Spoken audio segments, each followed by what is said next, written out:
we naturally want to see results immediately. We want to do the things that are going to give us instant gratification. And I think that kind of puts like these blinders on of like achieving our long-term goals, because we're making short-term strides but like not really thinking about the long term. Hey everyone, welcome back to the Growing Together podcast with me, Sonny Vasquez. And me, Cesar Santos. A podcast where we talk about everything under the sun related to growth and becoming the very best version of yourself, whether that's professional growth, personal growth, growing on social media, anything you really can think about, that's what we talk about. So yeah, we are back with another episode. It's been, I think, 2 weeks since we put something out. Yeah, it's been a couple weeks, I believe. I think it's 2 weeks. I mean, there's a difference between a couple. Yeah, I mean, I think 2 weeks. I just couldn't think off the top of my head because it's been a while. Long story short. Not a while. I feel like 2 weeks isn't that like long of a timeline to not post, but I think Cesar and I still are trying to figure out a good routine when it comes to, you know, how we do this on top of us both having full-time jobs. Yeah, and obviously like other things that we're training and doing on the side, I guess, right? Like our marathon and stuff like that. Yeah, I feel like we bring that up every single episode, and I feel like that's like typical people who run a marathon have to tell everyone they're gonna run a obviously, marathon. There's that too. But then obviously also on my end, I'm really looking to start pushing out more content on my channel, and I haven't posted a video. Actually, well, I posted a video a couple weeks ago, but it's one of those things that I want to continue to do too. So obviously we have this channel as well. Yeah.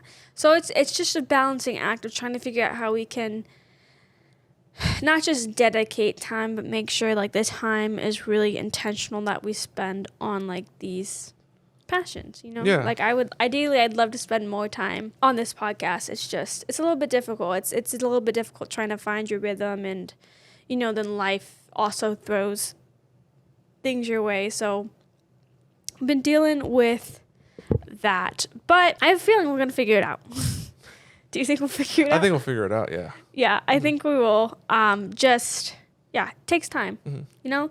And I think that kind of ties in the idea that it takes time to like really figure out your own groove, really ties into our topic for today, which is really like, I summed up like from a sprint to marathon, like how to embrace growth no matter like what pace you're growing at. I think that there's a lot of things to unpack there, but I've really been thinking a lot about how when you're trying to grow as a person and trying to be this, trying to just change your life in a way, I think there's a sense that sometimes you're not doing it fast enough, or that you're not progressing to where you'd like to be, so you can feel really defeated. What are your thoughts? Many people out there listening to this, including myself, obviously, who's on this podcast, think about those sorts of things where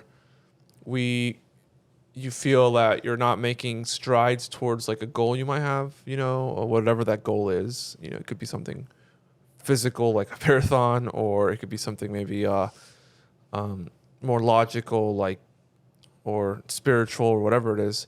And often you can feel that maybe you're not where you're at on that road towards, you know, that ultimate goal at the end of whatever that is for you. I mean, personally though, like, how do you feel? Oh yeah, for sure. All the time. I feel like, and it's something I think that's normal, I think, for most people, because if you're someone who's wanting to like achieve things and you want to get somewhere, whether it's in your job or your career, like I was saying, that maybe you feel like there's maybe like roadblocks along the way, maybe it's something, events that happen in your life that are, you know, that obviously weren't planned, or whatever the case is, that might make you feel like, oh, like, how am I going to get to this thing now that X, Y, or Z is in my way, or whatever it is. And that's definitely, I felt that plenty of times, you know, like on this marathon. Be 100% open and honest with y'all, is I have my own specific way of like training, and like how I've trained for a previous marathon that I was so close to finishing. And I always have that in the back of my mind on how I want to get to where I want to be in regards to that marathon, the timing and all that. And the way we're doing it now, that me and Sonny are doing now is way different than what I would want to do, but it's like one of those things that I feel like is a roadblock, but in reality it isn't. So sometimes there's those moments where it's like, is what you're really feeling a roadblock, or is it more of a challenge for you to maybe like get to that same goal but in a different manner? I think with you though, like, because like you tend to take like previous experiences as like what's the word? It's not law, but like that's what's that, canon? Like that it's the only way and it's like the best way. And like I think with this marathon, we both hadn't run in a long time, so I don't think like we could take the same training plan that you had before as like an avid runner. And also I think there's like value in slowing down, and I think that's where like I know that you probably get frustrated is that I want to go slow so I can go fast, you know?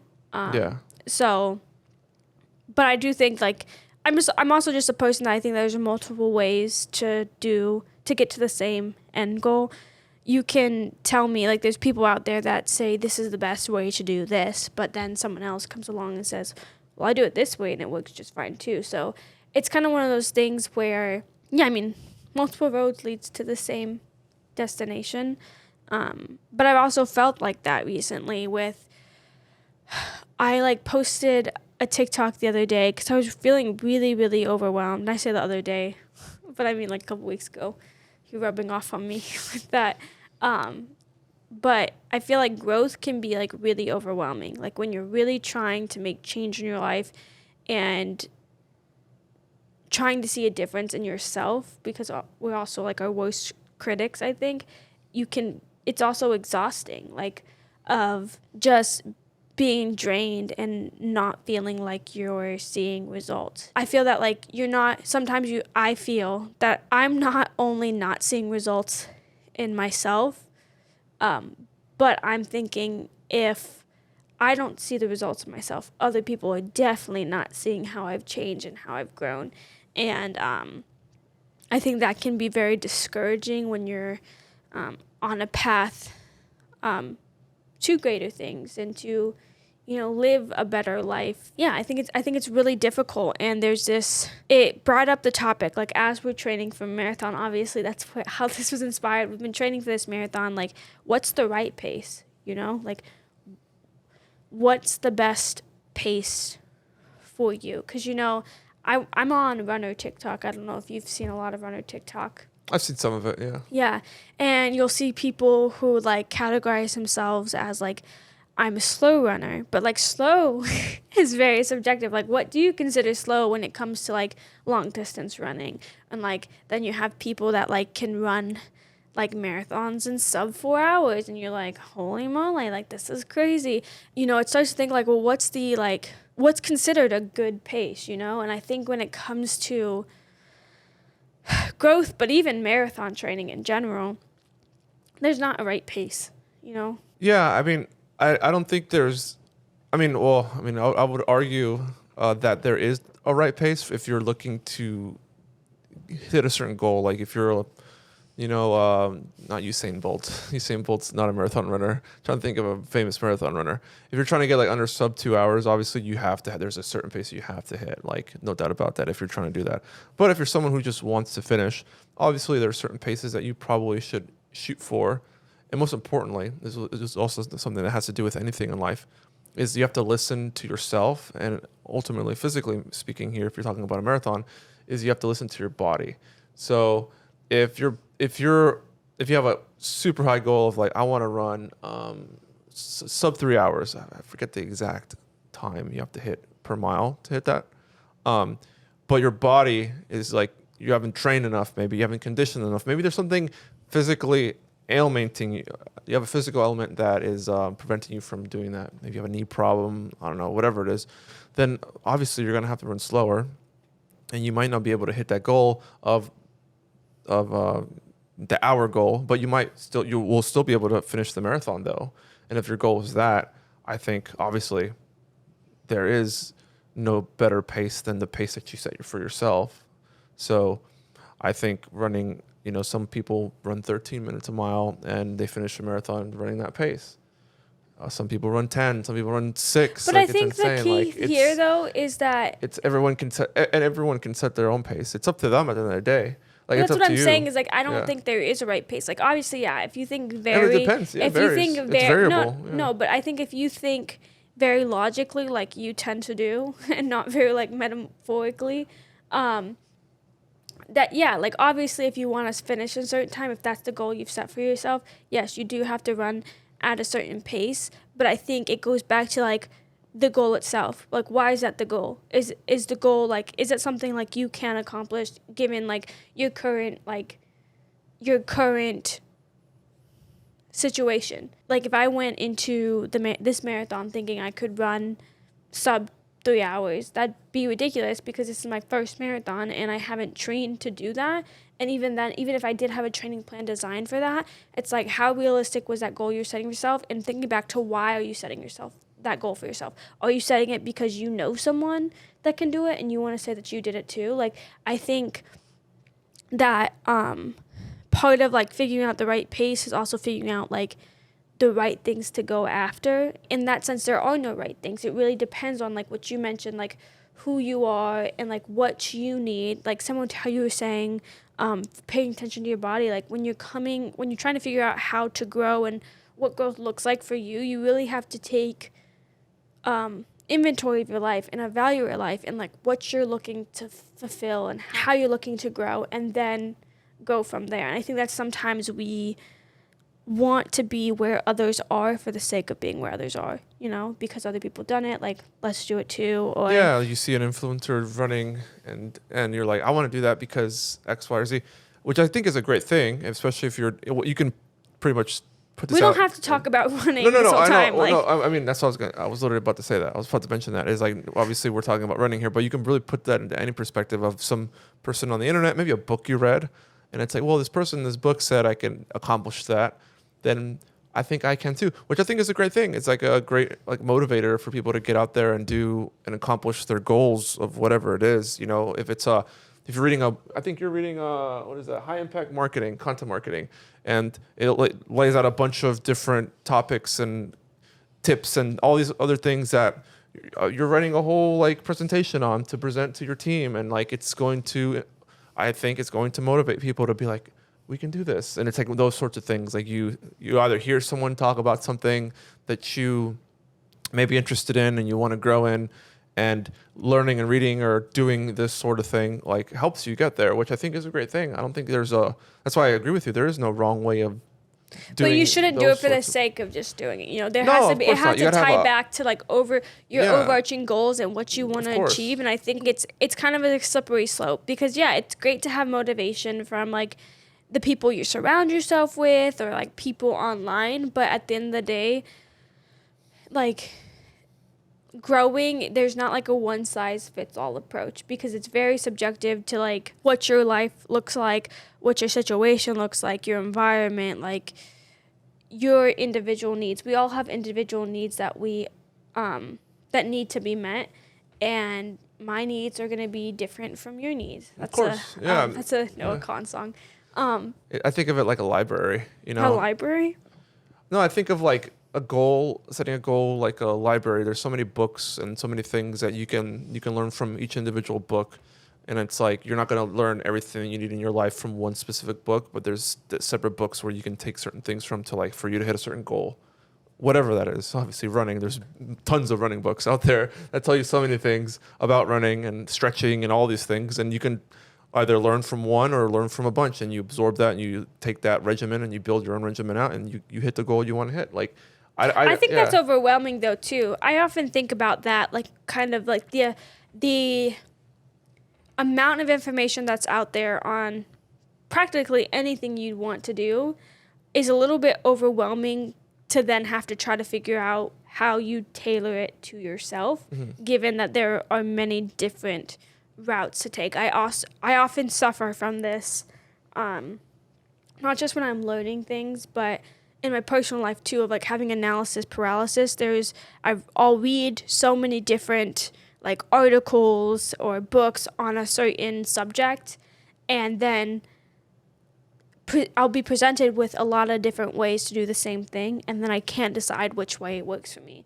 And like you would think it would be very intuitive, like I know myself, this is what I should do, but it's not always, for me, it's not always that easy, because I think it comes down to like when you have a lot of decisions, like we were at the grocery store yesterday, and we are in the chip aisle, and I knew I wanted a snack, but there were so many options I couldn't pick. Like I was like, I don't know, like now I don't know what I want. I thought I wanted Takis, but there's these lemon chips, there's these barbecue chips, and I think sometimes that's overwhelming too. Like when you're trying to grow, like sure there are a lot of methods, but figuring out which one works for you is sometimes trial and error. And I think often like we don't enjoy trying that out. We don't want to figure out, like, have to try this out just for it to not work. We want it to be like the solution for us, which is a little bit difficult. But when we talk about pace too, something that I think is, as we're like kind of bringing up this metaphor of like the marathon, like the sprint mentality, there's that sprint mentality when it comes to growth too. We naturally want to see results immediately.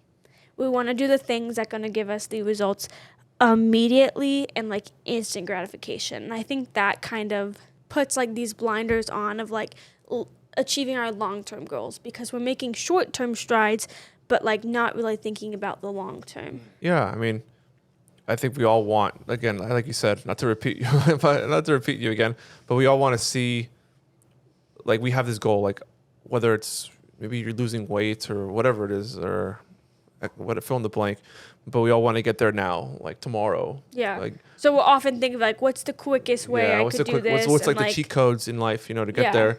But everyone wants to take the shortcut, and I think that like obviously it can depend in the context of the situation, but this sounds so cheesy, but I think there's a beauty in like the long, like taking the long way home, like taking the long way to your goal. There's a lot of opportunity to learn and experience like new things, and maybe grow in a way you wouldn't if you take in the shortcut, Mm-hmm. And so I think that like, and if you think about back to it in like the metaphor that we're talking about running, talking about the marathon, if you're trying to sprint a marathon, you're going to get burnt out really quickly. If you're trying to literally go like, the quickest you can, you're going to be out of breath. You're possibly going to injure yourself, and then you're not going to accomplish what you want to accomplish, at least not then and there. It's not to say you can't ever, but there's so many risks associated with taking that, trying to like get there as fast as you can. I think I'm very guilty of that, because I put a lot of pressure on myself to have it all figured out, to, there's these, I think a culture also like instills that how wonderful it would be to be like a genius at 26, or to have a multi-million-dollar business at 26, or, I make a joke of it, but it'd be really cool, like, to be on Forbes 30 under 30. And so I think I put a lot of pressure on myself to achieve everything I can in my 20s, when, there's a lot more time than I think.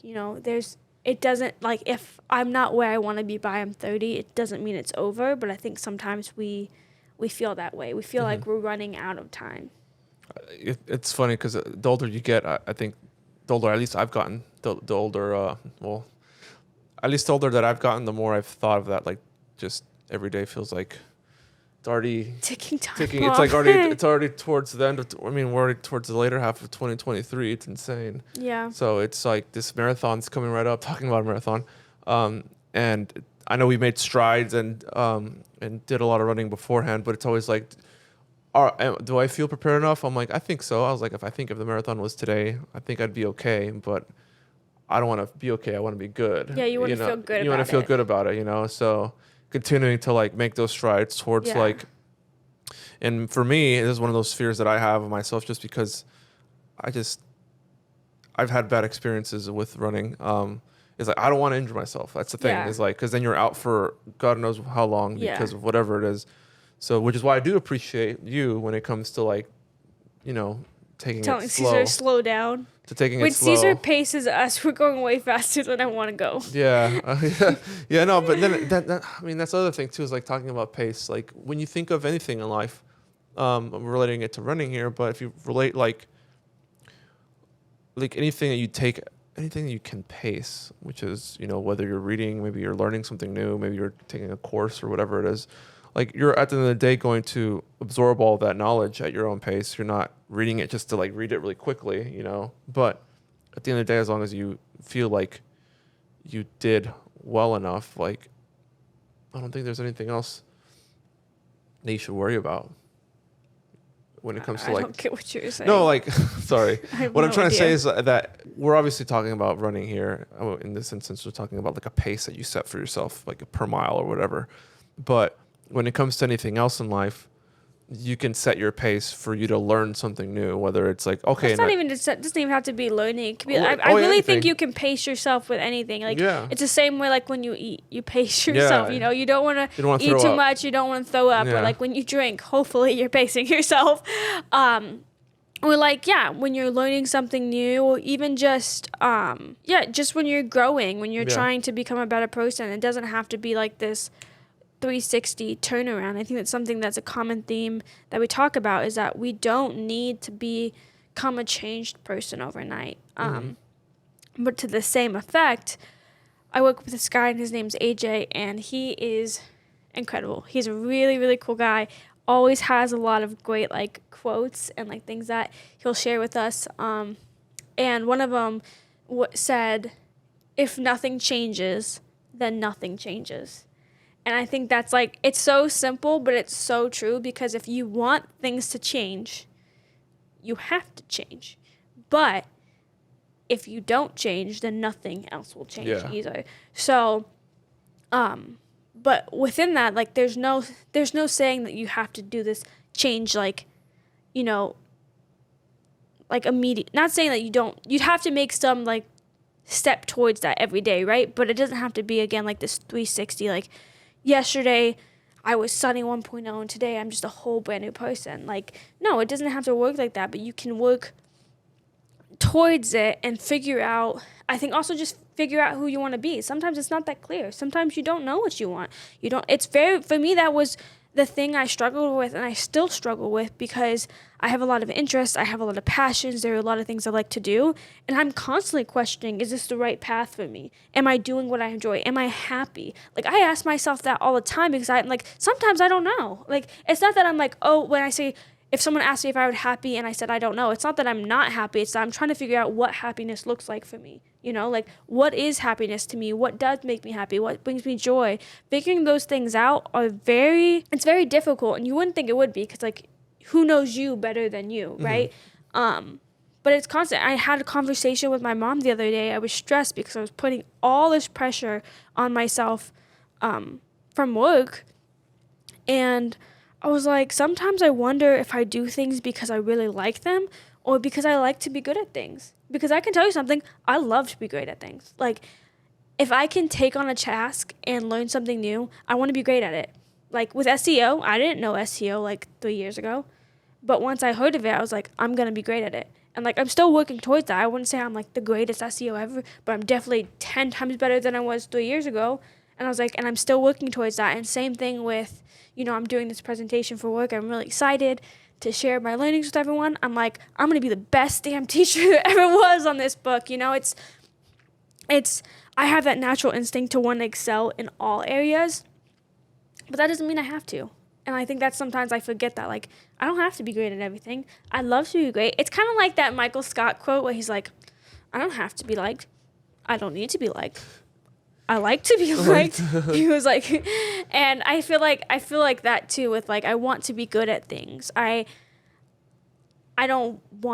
just want to be good at new things. Like, and I think that's the other thing I've been learning too. It's kind of semi-related, maybe a little bit off topic, is that it's okay to be bad at things, or it's okay to, like, be bad at new things. You know, when something's new, you can't expect yourself to be great at it to begin with. I'm sure, like, with your job, there are things that you weren't used to, that you had to learn, and maybe you were getting down on yourself because like, this should be simple and it's not as simple for me? Oh yeah, of course. I mean, I think with any job that you're taking on, if there's like some sort of policy you have to learn or something, like you feel like, dang, like, am I even equipped to do this or whatever the case is? But you have to do it. Like you have, in order for you to like learn, or else if you just give up, obviously you're going to fail, and it's going to be your fault because you didn't take the initiative in trying to learn that new thing or whatever the case is.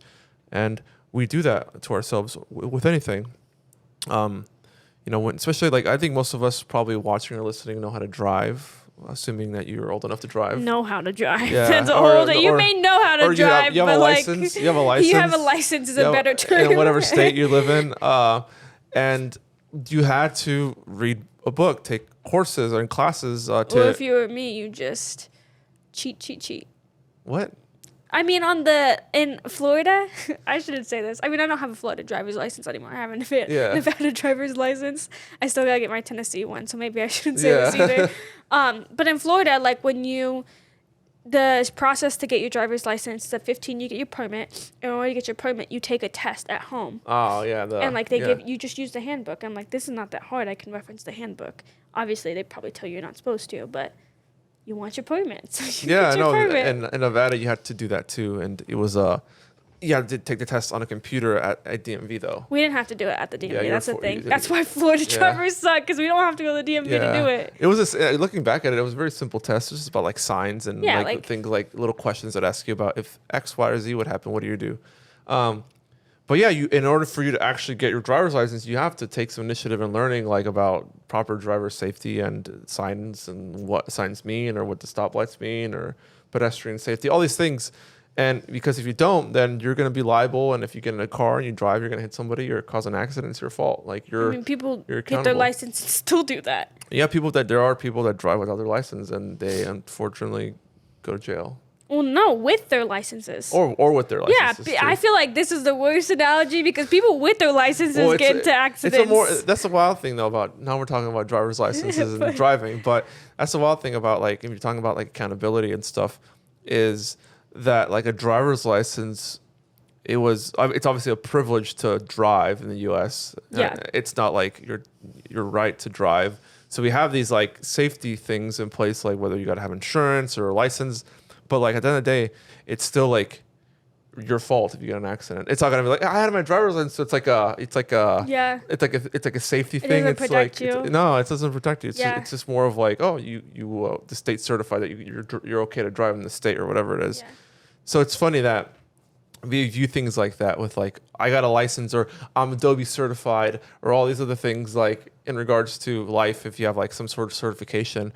But like that certification or even a degree is obviously tells the person that they went to school for 4 to whatever years, and it's like, okay, you know a lot book wise and maybe some application wise if you had internships, but are you good enough to do the actual job? Yeah, you qualified. Like there's so many other things to consider. Yeah.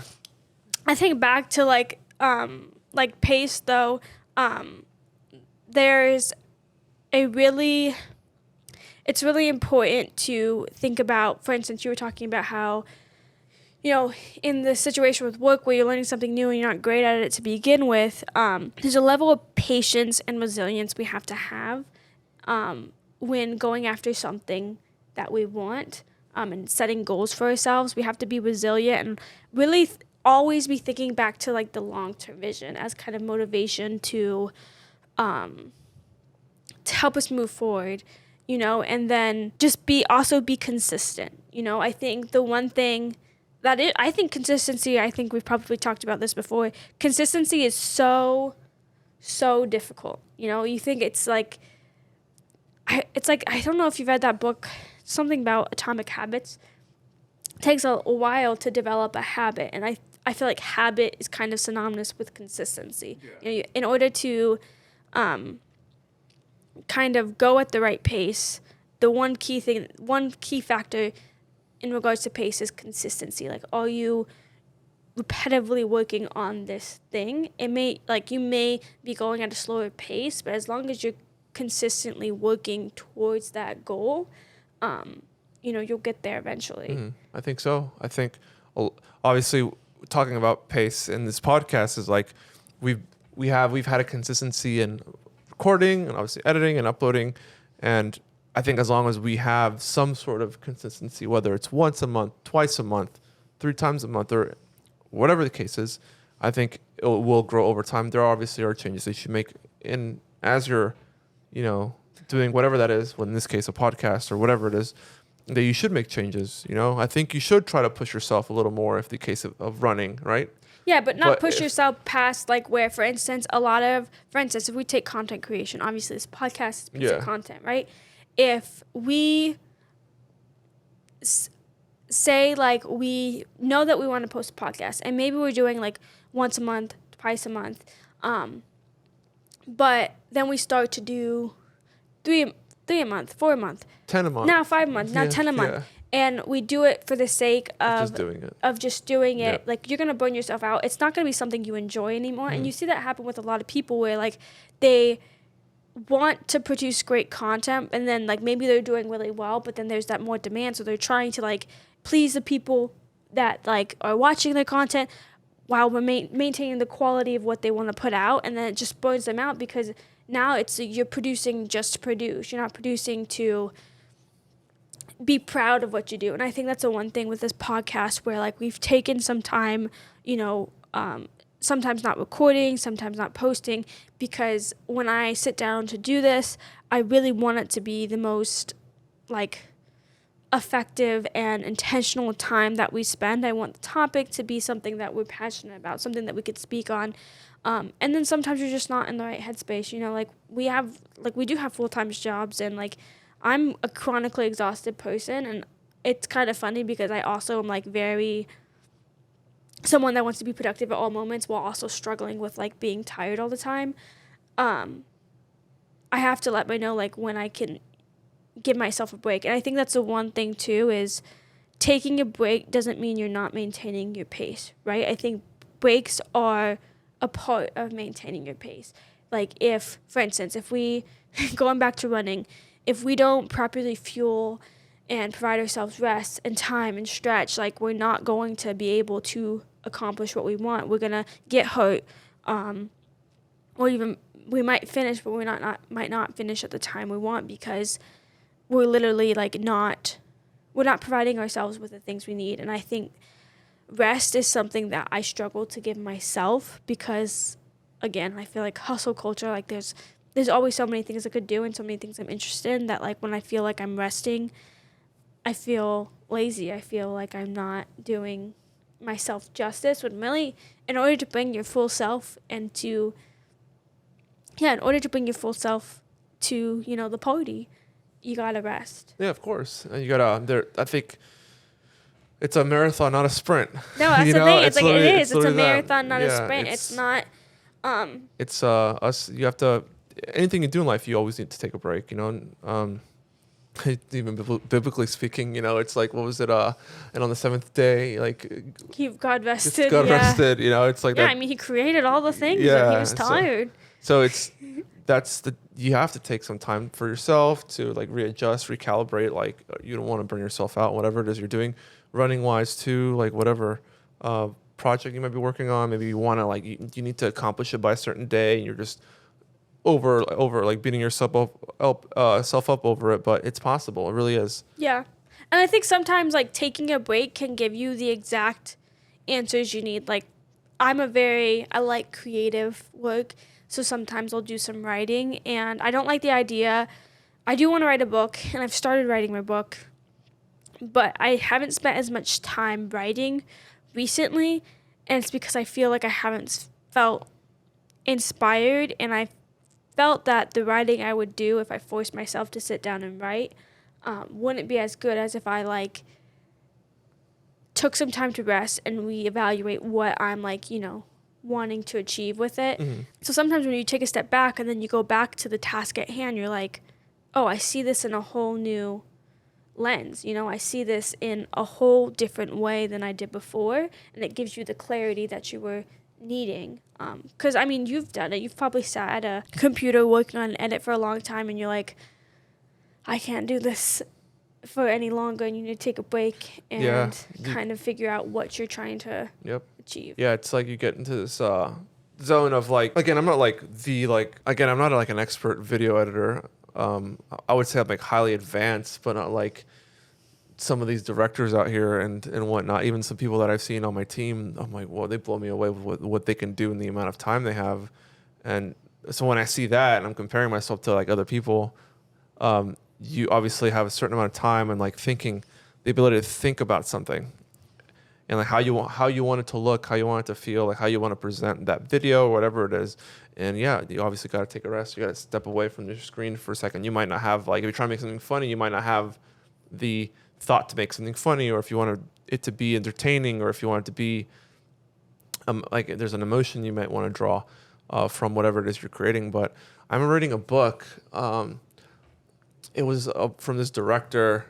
This was like a while back, and he was explaining how, like, when it came to like his projects, like they'd often take an hour or more, or even days, depending on what obviously they're working on, just to edit 30 seconds of like a movie trailer or like a scene from a movie. Like they made these like very minuscule adjustments, or maybe choosing a different cut just because it was better than what they originally had. It's insane that like how like these like big budget things that you've probably seen in the movies are like the simplest scenes like took days or weeks to like perfect. Like yeah. So and they took breaks obviously because they were trying to figure out what worked the best. Yeah.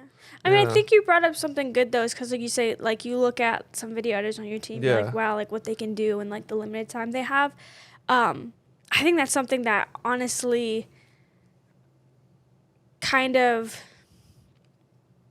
it's not, all I think about is like comparison kills creativity. You know, like obviously, you know, there probably are great editors, right?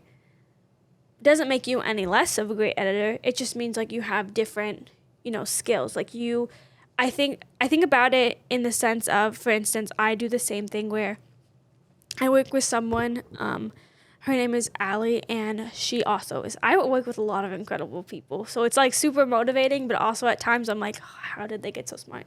I work with a girl named Allie, and she's kind of my mentor at this point. And I think in the beginning it was really easy to compare myself to her, and I kind of felt like, man, I am not as smart as I thought I was. But it's really not that. It's more that she's had more time. She's had more time and experience, and like our minds work differently, you know? Like not to say it doesn't mean that just because she has great ideas that I don't also have great ideas. And I think there's a lot of value too in like working with someone who you may feel is like superior, because like I think as long as you're not comparing yourself, you open yourself up to a lot of learning. So I've learned to not compare myself as much to her, in the sense that I have to be like, you know, not to get down on myself, because yeah, she's great, but I can be great, and maybe not in the same way that she was great, but I can be great in my own way. Because I remember she's like consulting for my company right now, but she used to be a full-time team member. And when I heard she was leaving, I was really upset, because I really love working with her. And I told my CEO, I was like, I want to be like the best damn like account manager. And when I was thinking about who was the best previously, it was her. Like, oh, wow. She's just great. She's very innovative. She's very like dedicated to learning, which I think is so important when you're trying to be the best in your industry. Is like you can't stick with the same principles. You have to always go find like what's the latest and the greatest. And I think in good cultures, which I feel like my work culture is really, really great, it's inspiring. Like when I work with my team, I'm inspired because everyone may not be equally skilled in one task, but everyone brings a different perspective to the table and has their own things that they're great at. So it's great for collaboration. So I think about that too, is like just not comparing yourself to others and the pace that they're moving at, but really maybe just taking it as like learning. What can you learn from what they're doing? And like how can you apply it to, you know, what you're doing? Maybe not in the same way, but you could take pieces and portions and, if it works for you, it works for you, but you don't have to copy and mimic what they're doing. It's funny because I'm reading that book, High Impact Content Marketing, and there's a chapter on like competitive research. And competitive research is great in the sense like you can find out what your competitors are doing. But what a lot of people do is like, our competitors are doing this, so you have to do so that. we're gonna do this. And that's not the point of competitive research. The point of competitive research is like, okay, this is what our competitors are doing. How can we innovate and like do it better? Or like what can we take from what they're doing and apply it to our business in a like new way? It doesn't have to be the exact same concept. And I think a lot of people don't think about that, but you can do that when it comes to growth too. Is like you can take what you've learned from others and what you're seeing from others, but apply it to yourself in a different way. It doesn't always have to be exactly like if someone gives you a regimen for eating, maybe you don't like all the food, so you replace with what you do. Like it's very, this is like, I think growth is personal, so therefore the process is going to be personal. Yeah. It's funny that you bring that up though, because I think in the landscape and the platforms that we post this content on that we're shooting is like, obviously like, we have our Spotify, who distributes to all these other places like where people can listen to podcasts. But like YouTube is like a really good example of like, when I say everyone, I don't mean like everyone on YouTube tries to do this, but everyone tries to do what Mr. Beast does, in the sense of like, if he's kind of like someone who starts like a new meta, like the meta being a certain type of genre or a certain type of video, or the way a thumbnail is done, titles and all that. But it's more of like you could take some inspiration from it and seeing what works, and what he said has worked. Obviously, it's great for him. Even himself has said like he tells everyone what he does because he wants everyone to succeed on the platform. Yeah. But it doesn't mean that you do the exact same thing. However, there have been people that have done that, and have also been like he's even called them his mini me's, because there's people that have literally copy pretty much almost everything on how he presents himself on YouTube, content ideas that he creates, and they've gotten millions of views, but that doesn't mean that it's going to work for everyone who does it. So the same way that you might take some inspo, but maybe that's what at the end of the day it's inspiration. I think like you break down, like for instance, if we're talking about like YouTube, like, and kind of the how Mr. Beast has changed YouTube, really. Like, if you break down the core concept of, like, what does he do and why does it work, you take those core concepts and you use that to innovate your strategy. You don't use it to directly change, to mimic, but you use it to innovate. Like, if I know this works, how can I integrate this into my strategy in a new way? And so, like, you're not being, like, that copycat. Because, like, no, like, from a brand perspective, too, like, if we're talking about, like, individual companies, like, no one wants to see people just doing the same thing. They want to see, like, new stuff, innovative, funny. Like, so, yeah, it's funny that people just tend to copy each other because they see someone else doing well. And, I mean, I saw a feud on TikTok. It's funny. I saw a feud on TikTok the other day where this one artist on TikTok, not like a music artist, but, like, actual, like, artist, what called like another person out because she would essentially like try out like the type of like art that this other girl was making, and it wasn't copying, like she would do it differently, but like there's a bunch of controversy of like, was it copying, or was like, well, you're putting your art out there, so like why would you be mad when someone else tries to take on that project? You know, like so also some fine lines there, but I do think when we like put ourselves in a state of constant comparison of like where others are and where we want to be, it can really, in some circumstances, like demotivate you. It's gonna make you upset versus push you forward. Yeah. No, of course. I think it's one of those things that we look at just from not even like a logical perspective. I know I'm a very logical person. I like, that's what I think what I would say is probably one of my greatest strengths, but also one of my greatest weaknesses is that you can look at everything from a logical point of view, but one thing that logic you can't really, emotions is one thing that you can't really love. Like you can't logically explain. There's certain things that you can talk about, but that might help you explain it and from a logical point, but there's still like that emotional side of things that's different. So when it comes to looking at things from just a plain point of view, from the perspective of just what in this case, like what the content is or what your goal in life is or the pace you're setting yourself at is that at the end of the day, it's up to you in your brain to decide whether that is good for you or not, and not because someone on the internet's telling you to do the thing and it's working for them. Yeah. Yes, it might work for them and it might work for you. You should try it, but doesn't mean that it's something you should do. It's not the end all be all. And I think that's where we get lost sometimes is there are a lot of great recommendations. Not to say they wouldn't work for you, but it's also not to say they will. Like, I wouldn't want anyone to make any claims like this works for everyone because it doesn't. Like, at the end of the day, we're all different people. Like, it'd be really impressive if it worked for like 100% of people. For but real. like, I would doubt anything out there that works for 100% of people 100% of the time. But I think like when we're wrapping up this conversation about like, growing at your own pace and making sure like you're considering it is a marathon, not a sprint. You've got to be like resilient and think about your long-term vision. I also think about how you need to celebrate even the smallest of victories. I think something we get lost into when we have a goal set for ourselves is that we don't celebrate the milestones that it's taking to get to your goal. So sometimes because we haven't reached our goal, we feel like we have nothing to be proud of. But when you look back and you see like where you were, like you should be proud of yourself, because even if you just took one small step forward, it still was a step forward nonetheless. You could be, in the same place, and as long as you're not in the same place as you were before, that's a win. I think back to, our lives, I feel like completely have changed this year. In the beginning of the year, we were living in Vegas.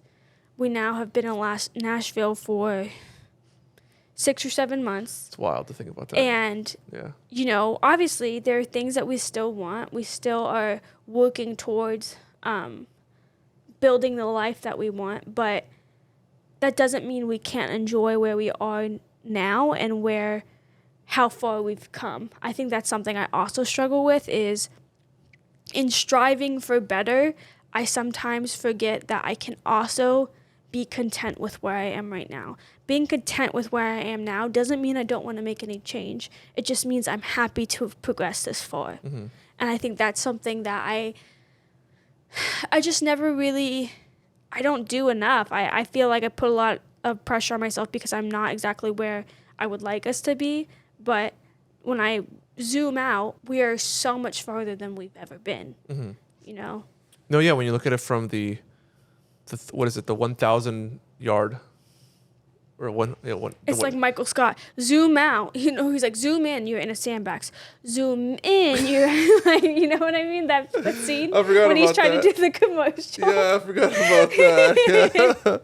Yeah, no, it's there's a term, I forget where it's from. I think it's like from like the firearms industry. They're like when you look at a subject or object from like 1,000 feet or 10,000. Oh yeah, the 10,000 yard look. It looks different from 10,000 yards, but when you're up close to it, it looks obviously bigger. So like when you look at it from that far, like that's obviously distant, whether it's time or whatever it is. It's obviously going to look a lot different when it's like right next to you, and you forget about where you were in life 6 months ago. Yeah. Or 8 months ago, or 3 years ago, and then it's like, wait, like wow, it's such a. It often blows my mind to think about the fact that we've already been here for like 6-7 months now. It is crazy. It's I think wild. about that so often. I'm like, I wake up some days and we're like, our life was really different. Like we were living with your brother in Vegas. Like, I mean, so we didn't have our own place, which was one thing. We were working very different jobs. I was working in retail at first, and then I got my first SEO job, and then now we wake up and we're in our own apartment, and we're able to make our own meals. We're able to spend nights on the couch watching TV. So I look at that and it feels good, but sometimes I'm like, wow, like I don't know that I envisioned life would be like this, you know, where we're currently at. And yeah, you forget to celebrate the little things, or even like little things like, you know, as Cesar and I have been training for the marathon, like not every run is a good one, but we celebrate all the ones that we go out and do because, you know, we went out there and did it. The hardest thing sometimes is getting out of bed to do it. Or like we might not even be in bed, but like we might be doing a night run, and sometimes you're just like, it would feel so good to lay down right now and watch TV, but you've got to motivate yourself. So every time we go out and we do it and we finish a run, I'm like, you know what, we did it. And there were times where, because we've been training for a couple of months, me and Cesar couldn't even run like 3 miles consistently. And now we'll do like 6-7 mile runs, and I'm like, this is crazy, because at 3K mark, I'm not dying, you know, like at 3K, I'm like, wow, it's crazy that like we used to not be able to do this. So I think to celebrate the little victories kind of gives you that motivation to continue on, to acknowledge that, you know, I've made some movement, I've made some change, and I'm headed in the right direction. Yeah. You know, I'm headed in the direction that I intended to go in. And, you know, just giving yourself, sometimes we do need the pat on the back. We need to be proud of ourselves. And I think the also, in reference to being proud of yourselves, like that's the only thing that matters, is that you're proud of yourself. It doesn't matter if anyone else is, because you only need to make yourself proud. And I think that's something I struggle with, because I love to make other people proud and love to make other people, I want them to see me in a positive way, but like I'm proud of myself whether other people are proud of me or not, you know, because there were times I didn't think I'd get through. Like I didn't think I would be here to get them through. So it's like, when I think I used to think to myself, if people knew me better, they'd understand. But now I'm more like, they don't need to understand for me to know that like I'm proud of myself, I'm a good person, I'm where I need to be, I'm going to get to where I need to go. And yeah, I just think that we don't think about that enough. And it sounds cheesy, you know, to be like, be proud of yourself today, but you really should, because I think getting out of bed is hard. So if you got out of bed, even if you didn't get out of bed, like honestly, some days are really hard. And the fact that like we show up and do the damn thing, whether it be going to work or just getting like the bare minimum done, I think sometimes that's even just daunting in itself. So yeah, we should be proud of ourselves, because not every day is easy.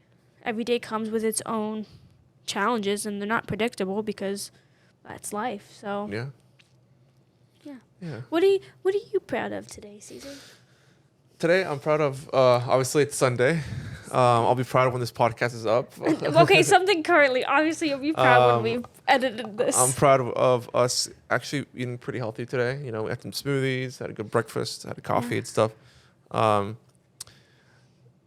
I mean, it's, especially being a Sunday. But, I mean, more recently, I'd say I'm proud of, like, the work that I've been doing at work.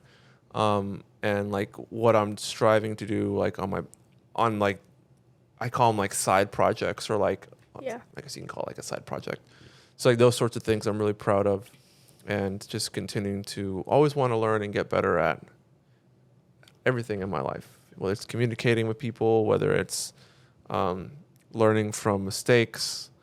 Like I'm proud of that, you know. What about you? What are you proud of?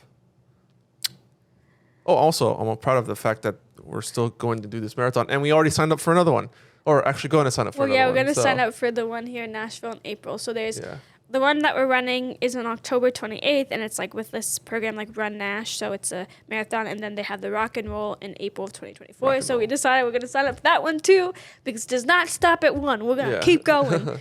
I think I'm really proud of like getting back into running, because that was very much a struggle for me, because I used to run a lot, and like when you started back again, I was like, I don't know how I'm going to do this. But I'm also very proud of myself for constantly pushing myself out of my comfort zone. I had a really good conversation with my little mentor, Allie. I consider her a friend, too, about how oftentimes when I'm really nervous about things, I get really anxious. Like sometimes before a client call, I get really, really anxious. Because obviously I want to do well, and my job is very strategic too, and it requires me to have a lot of knowledge and a lot of understanding. And your instinct is to tell you to get yourself out of that situation, find a way to get yourself out of the situation. Obviously I really can't because it's my job, but she was like, every time you do it, you're showing yourself that you can do it, so it gets less and less fear inducing. Yeah. And it's true. I think that I've been able to grow more comfortable with the work that I do, and I think I've always been the one to put myself, as of recently, I can't say when I was a teenager, but in my adult life, in my career, I've really strived to put myself in the uncomfortable situations, because I know that that's where the growth is going to happen. I know that doing the things that scare me is going to be what helps me accelerate in my career. So I'm proud of myself for that, because some days it is really hard. And I'm you want to just be cozy and comfortable and, not feel anxious. Yeah. But I think at the end of the day, I will have learned so much, and this will do wonders for me down the line, so. For sure. I'm proud of that. And then also I'm proud of me drinking a smoothie, because I don't eat healthy very often, and I need to be better about that. Yes. So yeah, a lot of things to be proud of. But yeah, that has been this episode. I think it's just really important that you keep in mind that your pace may not be the same as your best friend's pace or anyone you know. It's kind of similar to move to the rhythm of your own drum. Walk or run metaphorically at your own pace. Growth is very personal. It's personal to you, so no one can dictate what pace you should be growing at. And I think we need to remember that, because for growth to happen, it has to be something that's aligned with what you want, what you'd like to do. And no one knows you better than you. Exactly. So, yeah, this has been Growing Together with me, Sonny Vasquez. And me, Cesar Santos. We hope to see you again next week. See you guys later.